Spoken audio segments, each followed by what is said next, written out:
Assalamu alaikum everyone. This is Rakibul Hassan from Rakib's Motovlog.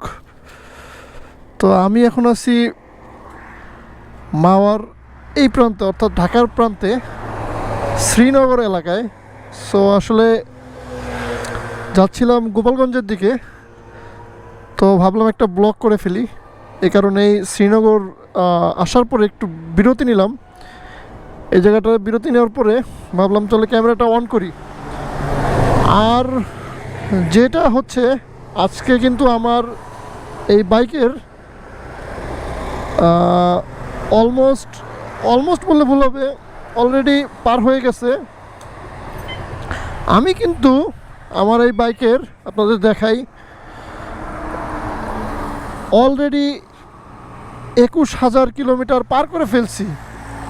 দেখতে পাচ্ছেন কিনা জানি না, 21,000 কিলোমিটার কিন্তু আমি অলরেডি পার করে ফেলছি। সো এটা আমার জন্য একটা বড় মাইল ফলক ছিল। 21,000 কিলো অলরেডি পার করে ফেলছি। তবে 21,000 কিলো পার করতে গিয়ে আমি আমার বাইকের কি প্রবলেম ফেস করছি, কি সুবিধা পেয়েছি বাইক থেকে, আর কি জিনিস আমাকে চেঞ্জ করতে হয়েছে, এই সকল কিছু নিয়ে আজকে মূলত এই ব্লগটা শুরু করতেছি। তো চলেন বাইকে বসেই কথাগুলো শেয়ার করি, আমার এক্সপিরিয়েন্স বাইক থেকে কি এক্সপিরিয়েন্স আমি পেলাম এই 21,000 কিলো চালাইতে। তো সব কিছু আজকে ডিটেলি আলোচনা করব। চলেন। এটা হচ্ছে মাওয়ার রেলওয়ে স্টেশন। এখান দিয়ে যে ট্রেন যাতায়াত করবে সেই ট্রেনগুলো, এটা একটা মাওয়া প্রান্তে অর্থাৎ ঢাকার এই প্রান্তে এটার স্টেশনটা। সো এখন আসল কথায় আসি, আমি আমার এই বাইকটা থেকে মূলত কি সুবিধা পেয়েছি আর কি অসুবিধা পেয়েছি এই 21,000 কিলো চালাতে গিয়ে, আর কি জিনিস আমাকে চেঞ্জ করতে হয়েছে, অর্থাৎ কি টুলস কি অ্যাক্সেসরিজ পরিবর্তন করতে হয়েছে, সে বিষয়ে আপনাদের একটু ধারণা দিব আজকে। সর্বপ্রথম যে জিনিসটা সবথেকে বেশি পরিবর্তন করতে হয়েছে সেটা হচ্ছে বাইকের এয়ার ফিল্টার। আমি 2,000-3,000 এরকম, অর্থাৎ 2 থেকে 3,000, 2.5 থেকে 3,000 কিলোমিটার পর আমি আমার এয়ার ফিল্টারটা পরিবর্তন করে থাকি।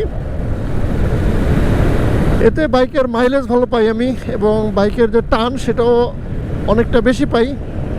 এই কারণে আমি এটা নিয়ে কখনো গাফলতি করি না, সবসময় চেঞ্জ করে ফেলি। এর পরবর্তীতে যে জিনিসটা আসে তা হচ্ছে ইঞ্জিন অয়েল তো সচরাচর সবাই করি আমরা, আপনারাও করেন, আমরাও করি। সো ইঞ্জিন অয়েল আমি যেটা বর্তমানে ইউজ করতেছি সেটা হচ্ছে মুতুলের সেমি সিনথেটিকটা। আর এটা আমি সাধারণত 1400-1200 এর মাঝামাঝি সময়ে, অর্থাৎ 1200 থেকে 1400 এই দুইটা সময়ের ভিতরে আমি ইঞ্জিন অয়েল চেঞ্জ করে ফেলি। দশে দূর টোল প্লাজা চলে আসছি। সো বাইকারদের জন্য তো টোল প্লাজা একটু অন্য দিক দিয়ে করছে, সেজন্য অন্য দিক দিয়ে ঘুরেই যেতে হচ্ছে।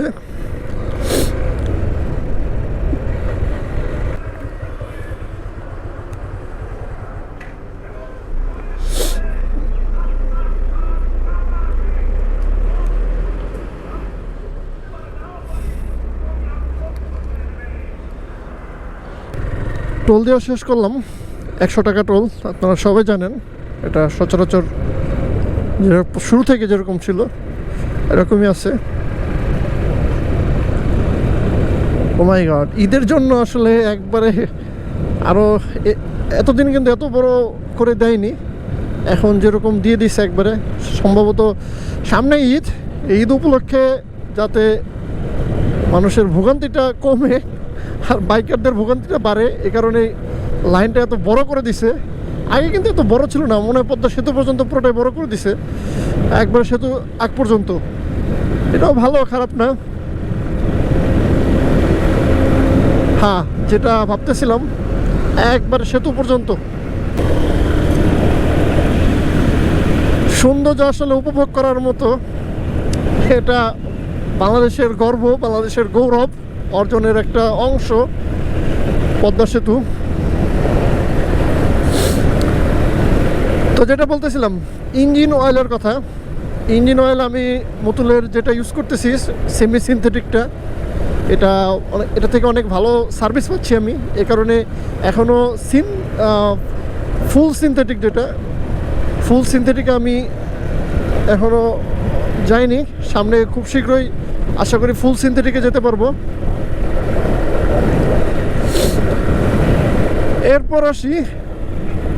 এরপরে যে জিনিসটা চেঞ্জ করতে হয়েছে তা হচ্ছে ব্রেক প্যাড। সাধারণত কারো 10,000, কারো 12,000, কারো 11,000 এরকমভাবে শেষ হয়। আমি যেহেতু 21,000 কিলো রান করছি, আমার সামনে এবং পিছনে, সামনেরটা একটু বেশি প্যাডটা নষ্ট হয়। এ কারণে সামনের প্যাডটা আমার চেঞ্জ করতে হয়েছে 9,000 কিলোমিটারে একবার, আর একবার আমি করছি 19,000 কিলোমিটারে।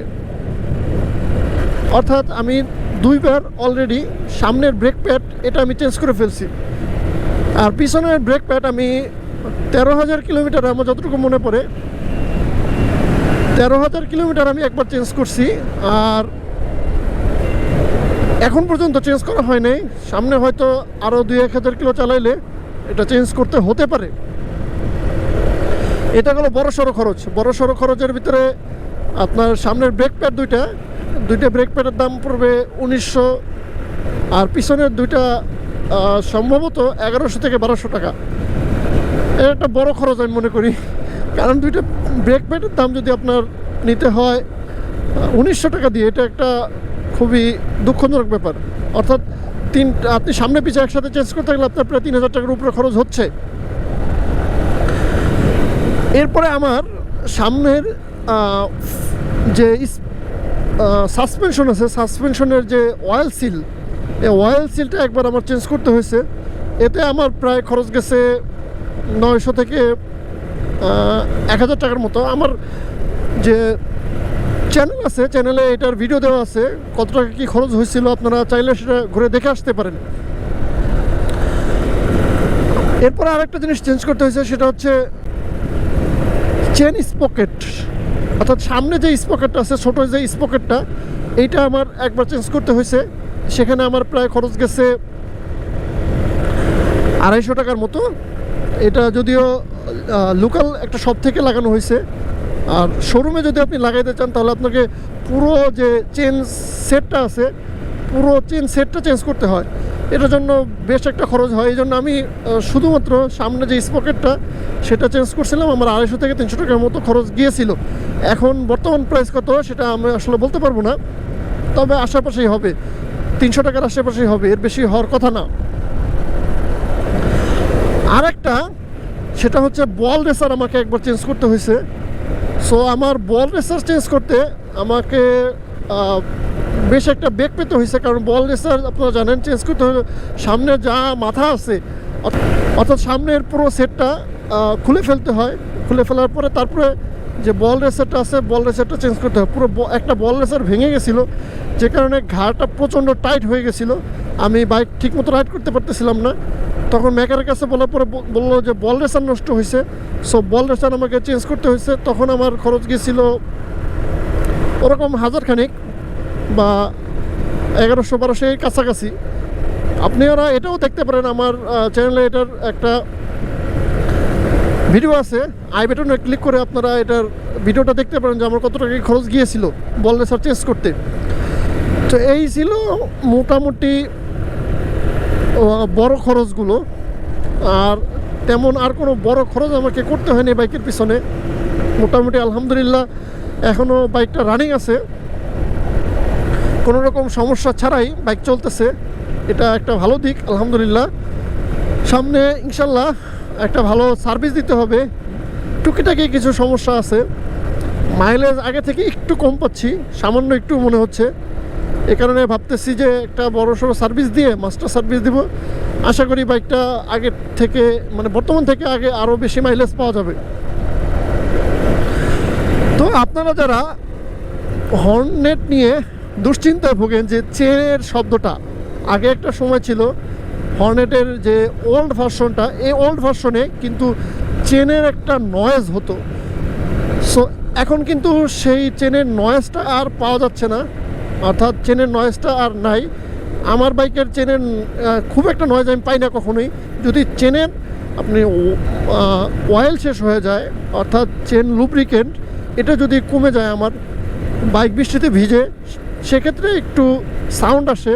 তবে যখনই আমি এটাতে অয়েল দেই বা স্প্রে ইউজ করি তখন কিন্তু এই সাউন্ডটা থাকে না। সো এটা একটা ভালো দিক। আর একটা, যাদের চেনে সাউন্ড বেশি হয় তারা অবশ্যই একটা জিনিস মাথায় রাখবেন, আপনি চেন কখনোই বেশি টাইট দিবেন না। হর্নেটের চেন যদি বেশি টাইট দেন, হর্নেটের চেন কিন্তু সাউন্ড হবে, এটা স্বাভাবিক। সো সেক্ষেত্রে অবশ্যই মাথায় রাখবেন হর্নেটের চেন বেশি টাইট দেওয়া যাবে না, বেশি টাইট দিলেই সাউন্ডটা বেশি হবে। সো এই ছিল মোটামুটি হর্নেটের নিয়ে আমার কী কী জিনিস এই 21,000 কিলোমিটারে চেঞ্জ করতে হয়েছে। এই টোটাল একটা বিবরণী আমি আপনাদের দিলাম, তাও পদ্মা সেতুর উপর বসে বসে বাইক চালিয়ে চালিয়ে।